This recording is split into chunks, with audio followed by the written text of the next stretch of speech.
हे AI काय आहे, त्याच्या मॉडेलने नेमकं उत्पादन कसं वाढतं, उत्पादन कसं वाढतं हेच आज आपण समजून घेणार आहोत.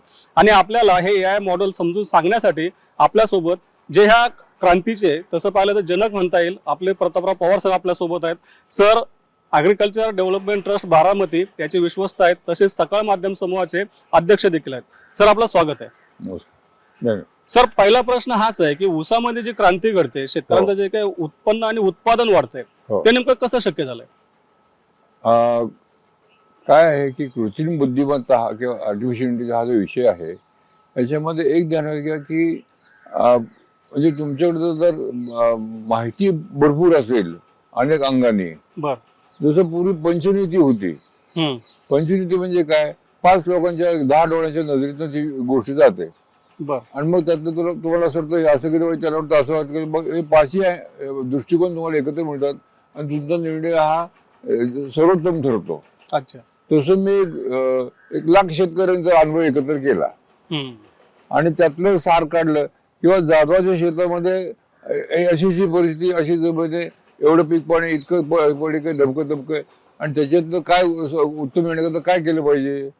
अच्छा. तर ते जे मार्गदर्शन देतं त्याचं सगळं पृथक्करण करून म्हणजे आर्टिफिशियल इंटेलिजन्स.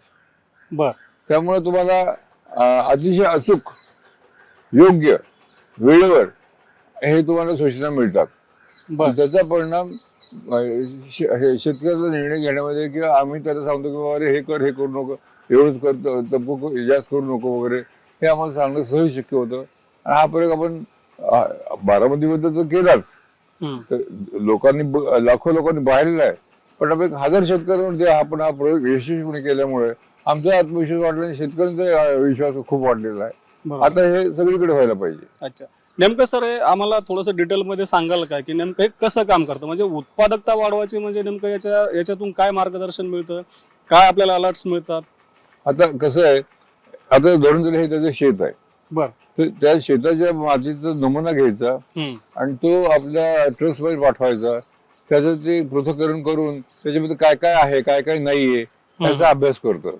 बर म्हणजे जसं आपले वैद्य नाडी बघतात, तुमची नाडी वेगळी, माझी नाडी वेगळी आहे, बरोबर. आपण दोघे पुरुष आहोत, तसं ह्या नाडी परीक्षण केल्यासारखं ते परीक्षण करतं आणि ते ठरवतं की बाबा याच्यामध्ये हे पद्धतीने काम केलं पाहिजे. अच्छा. मग तुम्हाला ते तुम्ही लागवड केली की तुम्हाला पहिल्यांदा आपण एक रोबो देतो मुद्दाम, की जेव्हा तुमचा वेळ वाचावा, महिना 15 दिवस, आणि तुमचं जे बीज आहे तेच मजबूत आहे. अच्छा. ते बारामतीमधनं किंवा अशा अनेक आपण हे तयार केलेत नर्सरीज, ज्याच्यातनंही तुम्हाला रोपं मिळू शकतील. ती पहिली गोष्ट झाली. तुमच्या जमिनीच्या ह्याच्याप्रमाणे काय म्हणायचं, प्रकृतीप्रमाणे आपल्याला त्याच्यात आता त्या गोष्टीवर आपल्या शेतावर आपल्याला लक्ष ठेवता येतं. प्रत्येक एकरावरती आपलं लक्ष ठेवता येतं. अच्छा. आणि त्यामुळे त्याच्या जन्मापासून ते तोडेपर्यंत बर आपण त्याच्यावर नजर ठेवत असतो. त्याला शेतकरी सतत रोज सांगतो, त्याच्या ऍपवरती हे रोज येतं. बर आता म्हणजे इतपत आहे की साधारणपणे आतापर्यंत आम्हाला सवय की 3 महिन्यांनी खत टाका, 2 महिन्यांनी खत टाका, असं आम्हाला विद्यापीठाने सांगितलेलं आहे. माणूस खत टाकतो. मग त्यांनी फक्त विचारायचं आहे की बाबा मी साधारणपणे 2-3 महिन्यांनी खत टाकतो, आता टाकू का? मग ते पृथक्करण करतं. अच्छा. आणि ते सांगतं की नाही, ह्याचं पोट भरले, टाकू नको.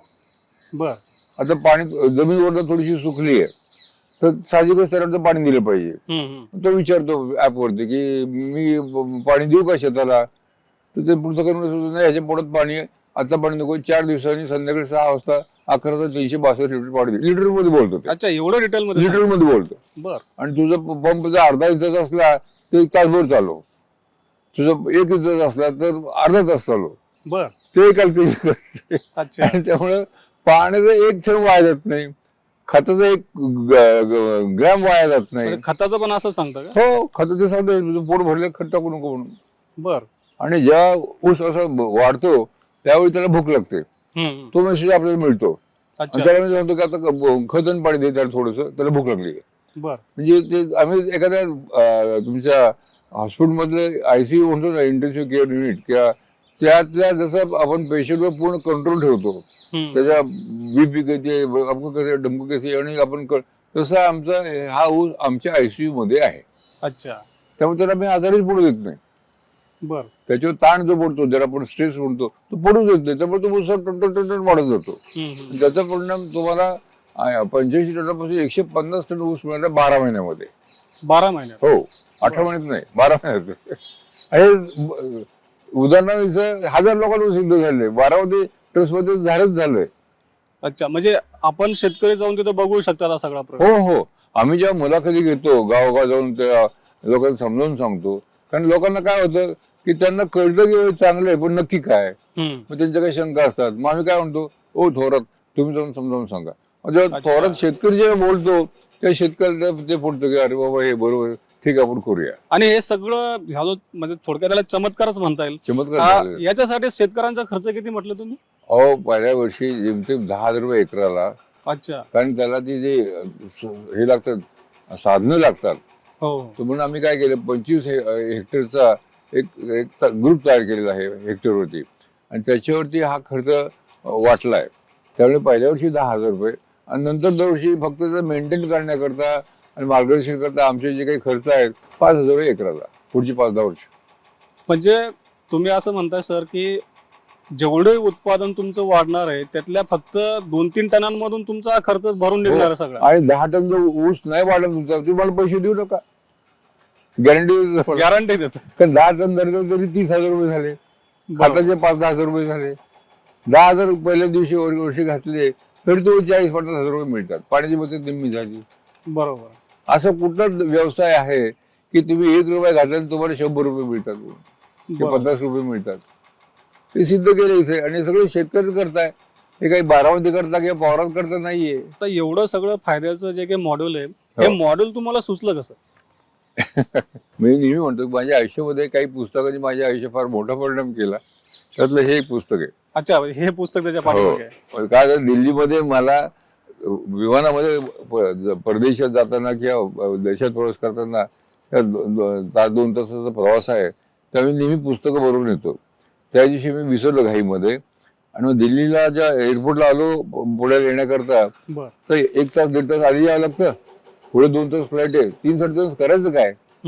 मग मी बुक स्टॉलवर फिरलो असा, तर हे पुस्तकाचं माझं लक्ष वेधलं. अच्छा. आता त्यावेळी मी कॉलेज ऑफ इंजिनिअरिंग पुणे, जी भारताची अतिशय जुनी नामवंत संस्था आहे, त्याचा मी अध्यक्ष होतो. आणि ते आता युनिव्हर्सिटी पण झाली त्याची, त्याचाही मी अध्यक्ष होतो. तर हे पुस्तक मी असं थोडं चाळ्यानं म्हणणार, हे त्याला एखादं वेगळं आहे, मी विकत घेतली होते. प्रवास वाचून काढलं 2 दिवसांनी, तर ते वाचलं तर माझी झोपच उडाली. कारण चीनने 2000 सालापासून 2008 त्यांनी संबंधित जगातील तज्ज्ञ आणले या विषयाचे. त्यांनी सांगितलं की तुम्ही आमच्या लोकांना शिकवा. संपूर्ण त्याच्या भर दिला, शाळेपासून हा विषय सुरू केला. आणि आज त्यांच्या 2017 साली या पुस्तक त्याचे धडा दिलं की 5-10 वर्ष आपण अमेरिकेला ठोकू म्हणून. अरे वा. तर हे बघितलं मी, तसं ते बघितलं तर मला म्हणलं अरे मी त्या COP सारख्या नामवंत संस्था मी अध्यक्ष आहे, हा विषय तिथं गांभीर्य शिकवला जात नाही, आणि आपण कसं चायनाशी स्पर्धा करणार? आज चायना तुमच्याकडे शेकडो मैल तुमच्या पुढे आहे. हो. तर सर्व मी माझे ऑक्सफोर्डला जावकोनाचे मित्र आहेत, ते जगातले एक उत्तम तज्ज्ञांपैकी या विषयातले आहेत, ते माझे मित्र आहेत. मी माझी लंडनमध्ये काही काम होतात, मी थोडं तिकीट काढलं, जावकोना जाऊन भेटलो, आपण मिळते त्यांची, आणि त्यांच्या आमच्या चर्चेत धारणात आले की त्यांना काही शिक्षण किंवा अकॅडमी ज्याला आपण म्हणतो त्याच्याऐवजी शेतीमध्ये रस आहे. शेतीमध्ये म्हटलं तर माझे कान टावकारले, म्हणजे तुम्ही काय केलंय या विषयामध्ये? त्यांना करता आलं नाही, कारण म्हणजे का नाही केलं? तर मला अशी संस्था पाहिजे की जिथे अनुभव आहे 5-50 वर्षाचा, माणसं उत्तम आहेत, संशोधन चालतं, इक्विपमेंट्स आहेत, आंतरराष्ट्रीय हे म्हणजे ज्याला आपण म्हणतो की लेवल काम चालतं. तर मी हसलो. तुम्ही का हसताय? म्हणजे माझ्या गावात आहे, काय सांगता म्हणलं तुम्ही? आणि मग मी फोन उचलला, नरवरीनं फोन लावला, म्हणलं समजावून सांगा. आणि म्हणलं ही साईट आहे. दुसऱ्या दिवशी ते माझ्याकडे आले, म्हणलं की प्रतापराव तुम्ही फार पुढे आहात, याच्यामध्ये मला रस आहे. म्हणलं तुम्ही पुण्याला मुंबईला किंवा आहात का? ते मुंबईचे मूळचे. ते पुढच्या वेळेस तुम्ही येतो म्हणून 2 दिवस माझ्याकरता काढा. मग मी त्यांना बारामतीला घेऊन गेलो, त्यांनी सगळं ते पाहिलं, आणि रात्री जेवताना म्हणलं की विनंती आहे, म्हणलं काय आपण जागतिक हे लेवलला AI साठी संशोधन करण्याकरता एक आपण अग्रीमेंट करू शकतो का? म्हणलं आनंदाने करू. ते कळल्यानंतर मायक्रोसॉफ्टला ते कळलं. मायक्रोसॉफ्टने त्यांची माणसं, टॉपची माणसं पाठवली. ते 2 दिवस राहिले आणि त्यांनी बघितलं, ते म्हणलं की हे आम्ही आमचं पहिलं मोठं सेंटर जगातलं वॉशिंग्टनमध्ये, कारण त्यांना पाणी आणि शेतीवरती भर द्यायचं आहे. अच्छा. ते हे आयतं मिळालं. ऑक्सफोर्ड युनिव्हर्सिटीने अप्रूव्ह केलेलं आहे. आणि दुसरी गोष्ट ते म्हणले की आम्हाला पण त्या ग्रुपमध्ये यायचं. बर. आणि मग त्यांनी जाहीर केलं की फार्म ऑफ द फ्युचर जगातलं पहिलं बारामती असेल. अरे वा. ते कळल्यानंतर बिलगेट फाउंडेशनचा जो स्टीव्ह कोलिस नावाचा माणूस आहे टॉप, त्याचा फोन आला मला की मला बघायचंय. तर म्हणलं ये म्हणलं. तर त्याला वेळ कमी होता, मी सगळं हेलिकॉप्टर भाड्यात घेतलं आणि त्याला घेऊन गेलो बारामतीला. आणि ते सगळं बघितलं तर म्हणलं की पवारसाहेब म्हणले हे अशी संस्था भारतामध्ये आहे, ती सुद्धा बारामती आहे, माझा विश्वासच बसत नाही, आम्ही काय करू शकतो. मग मला अमेरिकेत या दोघांनी बोलवलं. तिथं आमच्या वाटाघाटी झाल्या आणि मी म्हणले की आमच्या शेतकऱ्याला पैसे देणं परवडत नाही, तुमचं जे CSR म्हणून जो प्रकार असतो, तुम्ही काम करता, तर त्याच्यामध्ये हे घरात मला पैसे मागू नका. हे फार भवितव्य घडवणारी संशोधन आहे, आपण एकत्र काम केलं तर. म्हणजे जगातल्या बारामती ॲग्रिकल्चर हा आंतरराष्ट्रीय दर्जाचा जो शरद पवारने उभा केला. नंबर 2 ऑक्सफोर्ड युनिव्हर्सिटी सारखी संस्था, त्यांचे तज्ज्ञ, मायक्रोसॉफ्टचे 71 तज्ज्ञ. अच्छा. मी त्यांना तुमचे इस्रायलचे पण तज्ज्ञ मला ह्याच्यामध्ये पाहिजेत, डन म्हणले. आणि बिलगेट फाउंडेशनने जे आपण म्हणतो की हाय रेझोल्युशन, म्हणजे वरनं अगदी बारकाईने ते बघतो असं. आपण जसं फोटो काढतो फोकसिंग करतो ना, तसं ते कॅमेरा तसं चित्र काढतं. म्हणजे हे त्याला आम्ही म्हणतो इमेज अल्गोरिझम, म्हणजे फोटो आणि हे गणित. अच्छा. ह्याचं मिश्रण करायचं आणि निर्णय घेते ते. आणि आमचे जे खालचे सेन्सर्स आहेत ते डेटा पाठवतात की ह्याला आता जर ह्याचं पोट बिघडलंय, ह्याला आता भूक लागली आहे, ह्याला आता पाणी पाहिजे, डबक.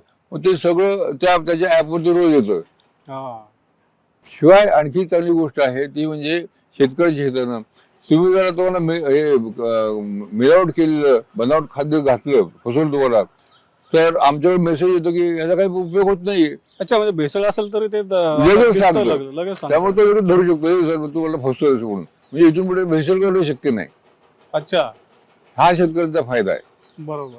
म्हणजे पिकांचं फक्त आपण शेतकरी जेव्हा शेतात फिरतो, आपण फक्त पिकं वरून पाहतो की आपलं पीक चांगलं दिसतंय. पण ही जी टेक्नॉलॉजी, हे जे मॉडेल आहे, हे जे AI सेन्सर आहे, ते जमिनीतून सुद्धा सांगतं आपल्याला की तुमच्या पिकाचं जमिनीत काय चालू आहे. आता हे माझी भाची आहे, तिने ऊस लावला, तिच्याकडे हे आपण बसवलेलं आहे.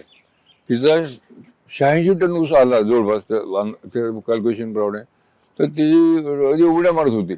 तर तिला अलर्ट गेला की तुझ्या ऊसाच्या मुळाशी कीड लागलेली आहे. तेवढी शक्यच नाही. तेवढं जर बघितलं तर कीड लागलेली होती. त्यानंतर हे औषध मार, ऊस वाचला तिचा. त्यानंतर अलर्ट जातो की 4 दिवसांनी पाऊस पडायची शक्यता आहे, पीक कुठलंही असो, ऊस असो, तर बाबा तुम्हाला हा रोग याची शक्यता आहे, तर हे औषध मारून ठेवा. सगळं ज्यांनी केलं सगळ्यांचं पीक वाचलं. म्हणजे तो ॲडिशनल फायदा आहे. आम्हाला एक हे आला, मेसेज आला, म्हणजे कॅल्क्युलेशन प्रमाणे, सॅटेलाइट प्रमाणे, की बाबा अरे हे पाऊस पडायची शक्यता आहे सोमवार संध्याकाळी 6 वाजता. तर आम्ही आपले जेवढे शेतकरी आहेत त्यांना अलर्ट दिला की तुमचं धान्य तुम्ही वाळवताय ते घरात येऊन ठेवा. 4 दिवसांनी पाऊस पडला, सगळं धान्य वाचलं. अच्छा, म्हणजे हा सुद्धा देखील फायदा आहे. म्हणजे शेतकऱ्यांचं याच्यामुळे इतकं भलं होणार आहे. 5-10 हजार रुपये काही नाही हो, फार मागे. एवढे फायदे. तर मग हे टेक्नॉलॉजी आपण भारतभर आतापर्यंत ना. अच्छा. म्हणजे पहिली हे माझं प्राधान्य महाराष्ट्राला आहे, सगळ्या पिकांना आहे. आता ऊस आम्ही काय घेतला, आता ऊसाचा इम्पॅक्ट फार मोठा दिसतो, पटकन लोकांच्या घरात येतो. बरोबर.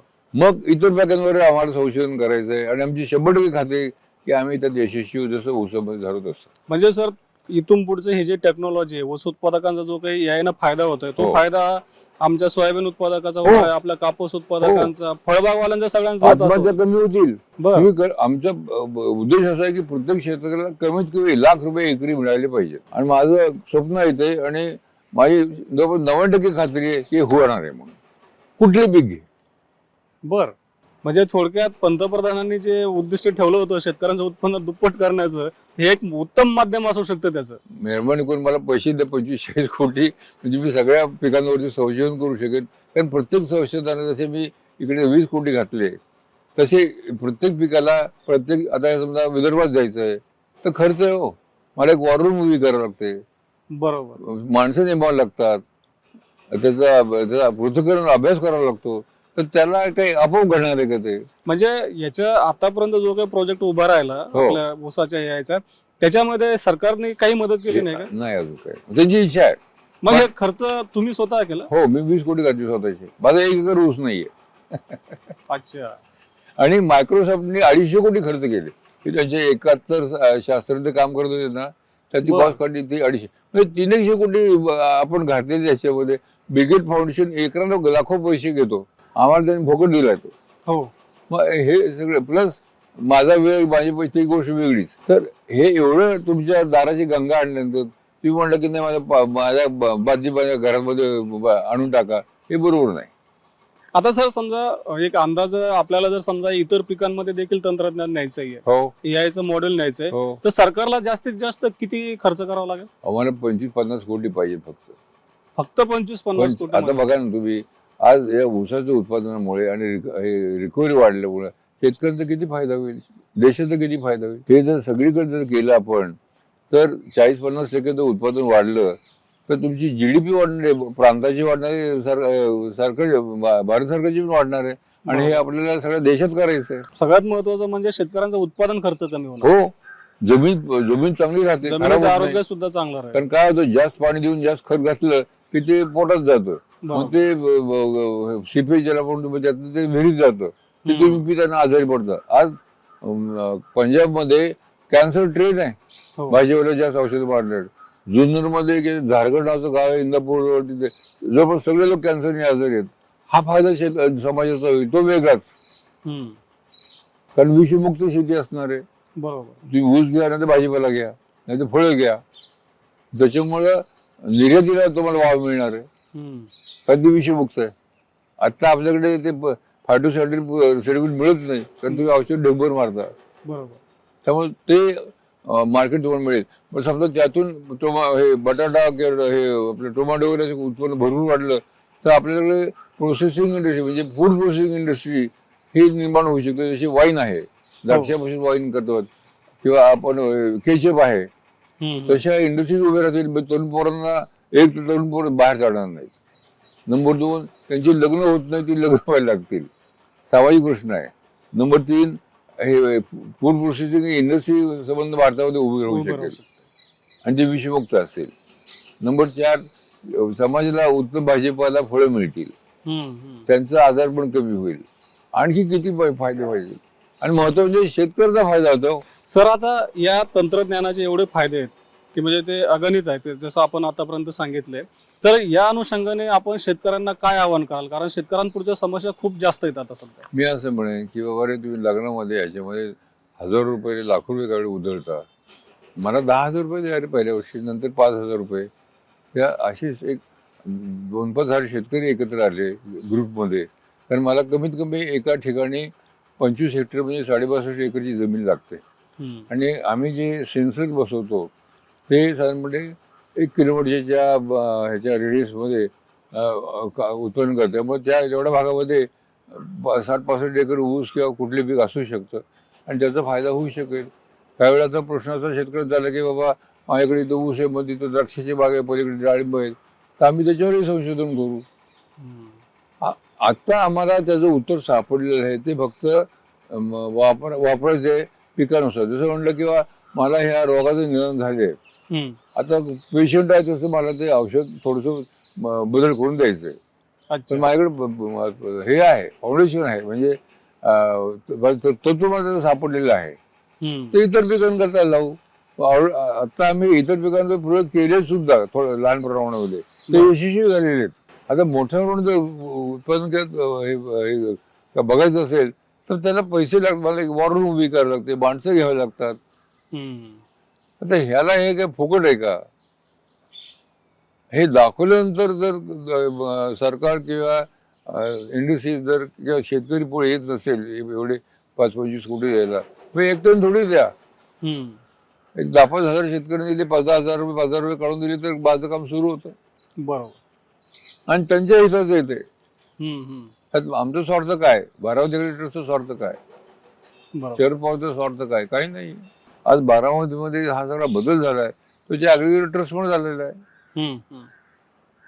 बारामती एक झोपडपट्टी नाही, एक झोपडी नाहीये. आता हे सगळं दिसतंय लोकांना आणि भाषण करतात की आम्ही आमच्या गावाची बारामती करू. अरे बारामती म्हणजे काय तुम्हाला कळलंय का? शक्य आहे, 100% शक्य आहे. हे तुम्ही याला माझा अर्थ एक 5,000 शेतकरी मदत केली कशाला सरकार, तुम्ही या ना एकत्र, साखर कारखाने काढले ना कोऑपरेटिव्ह फॅक्टऱ्या, बरोबर, शेतकरी एकत्र आले. आपल्याकडे सहकार चळवळ ही त्या विखे पाटील पासून उभी केलेली आपण. मी आपल्याला अनुभव नाही असं नाही, एकत्र आले शेतकरी तर काय होते हे आपण पाहिलंय. तर इथेही या एकत्र. आणि हे जर मला संशोधनाला पैसे मिळाले तर मी सगळं बेकार मला म्हणलं की आज बातमी आहे सकाळमध्ये की 899 लोकांनी आत्महत्या गेल्या वर्षी केली. मी निम्म्या तरी कमी करेन, आणखी काय करायचं. सिद्ध झालेलं असं नाही किंवा हवेत मी बोलतोय म्हणून, त्याचे रिझल्ट दिसत आहेत सगळ्यांना. हो. विनंती सगळ्यांना अशी आहे की शेतकरी तुम्ही असा नाही तर सरकारसोबत उद्योगधंदे असं त्यांनी मला 5-25 कोटी दिले, तितकं मोठ्या प्रमाणात माझं काम लवकर होईल. तरी मला 2-5 वर्ष लागतील, एवढंच फरक आहे. शेतकऱ्यांचं नुकसान आहे, सरकारचं नुकसान आहे, समाजाचं नुकसान आहे. आता सरांनी आपल्याला आतापर्यंत एआयने जे ऊसामध्ये क्रांती घडवली आणि ही क्रांती इतर पिकांमध्ये देखील कशी शक्य आहे, सगळ्या शेतकऱ्यांचं उत्पादन कसं वाढू शकतं, एआयचं जे तंत्रज्ञान आहे ते सगळ्यांच्या कशा फायद्याचं आहे याचे अगदी सोप्या भाषेमध्ये आपल्याला सांगितलेलं आहे. सर धन्यवाद. हो, सहकार्य करा तुमच्या भल्या करता. धन्यवाद. शेतकऱ्यांना माझी पुन्हा विनंती आहे की सहकार्य करा तुमच्या भल्या करता. महाराष्ट्रातील सर्व बातम्यांचे विश्वासार्ह व्यासपीठ. सकाळच्या सर्व सोशल मीडिया प्लॅटफॉर्मला लाईक, फॉलो आणि सबस्क्राईब करा. तसंच सर्व नोटिफिकेशनसाठी बेल आयकॉन प्रेस करायला विसरू नका.